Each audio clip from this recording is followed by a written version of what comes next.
श्रीराम समर्थ.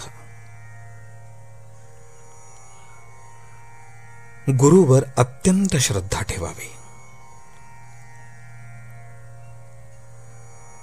कुस्त्या खेळून झगडून शरीर बळ वाढते.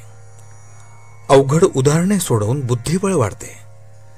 तसेच आलेल्या परिस्थितीला तोंड देऊन समाधानाने राहण्याने आत्मिक बळ वाढते.